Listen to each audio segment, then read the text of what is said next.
I can't imagine how my relatives felt, my ancestors felt when they were waiting on the bank for the salmon to return, and they never showed up.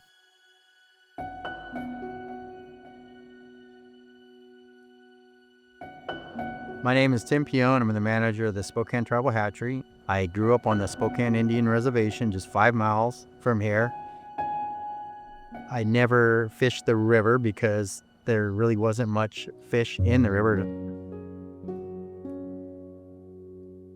Puts in perspective the size of the salmon that we actually had here at one time. Now I find myself in a position that's responsible for producing fish for the river for tribal members and sports fishermen to catch. Being a Spokane Tribal member, I think inherently, culturally, maybe even spiritually, there's a connection that I have with river and the resources that it once provided and now provides. And some of that provision is really hinged on what we do here at the hatchery.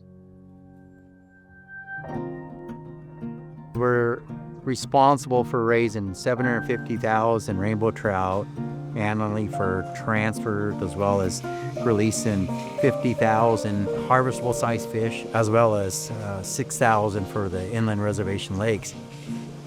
So this thing here actually sucks up fish to the water, goes into that tower, water comes back.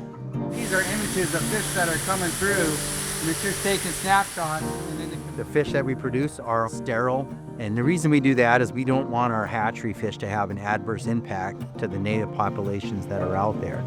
That takes that risk away. We're all happy right now. They're going to be much happier soon because they're going to get released into the wild.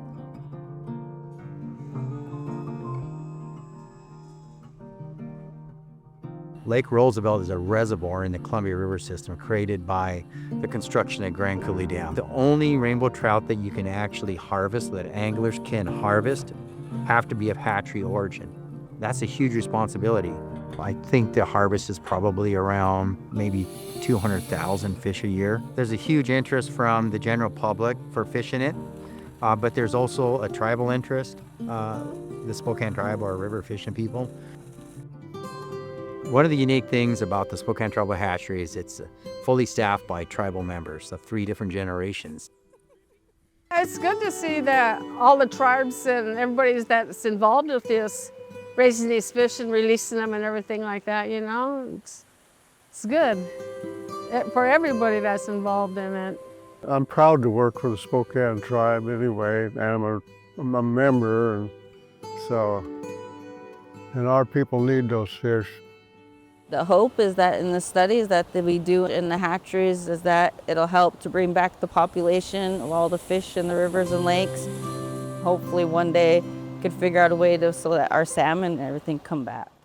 For the future of the young generations that are coming up, hopefully we will be, I guess, adamant enough to make sure that salmon return, and we'll be able to enjoy what we enjoyed before. If we do not take care of Mother Earth like she's taken care of us since time immemorial, then where will we go and what will we do?